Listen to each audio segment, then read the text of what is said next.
Sosok Giska Deborah Aritonang, wanita viral, diduga tipu tiket konser Coldplay hingga 15 miliar rupiah. Inilah sosok wanita yang viral diduga tipu tiket Coldplay hingga 15 miliar rupiah.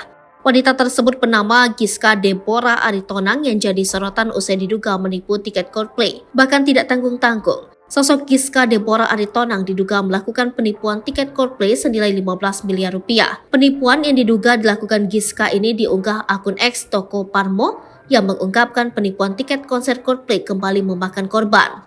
Sementara akun tersebut juga mengungkapkan uang hasil keuntungan penjualan tiket konser band yang dipawangi Chris Martin itu sudah dipindahkan pelaku ke salah satu bank di Belanda. Giska Deborah Aritonang merotasi dari 100 tiket yang dimilikinya seakan-akan menjadi 8.000 tiket. Ia memalsukan ribuan tiket dan sudah 73 korban melaporkan kasus ini. Cuitan itu pula membagikan tangkapan layar isi percakapan dari grup WhatsApp yang diberi nama konser Coldplay 15 November.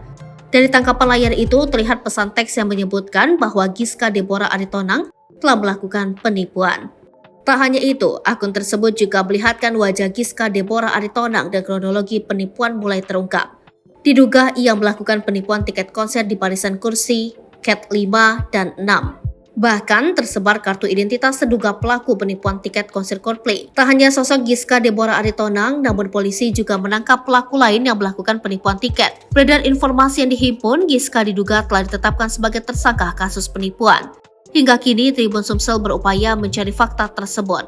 Sebelum kasus dugaan kasus penipuan tiket bayangan ini viral, Giska Deborah Aritonang juga ternyata diduga pernah terlibat kasus penipuan tiket NCT 127 pada November 2022.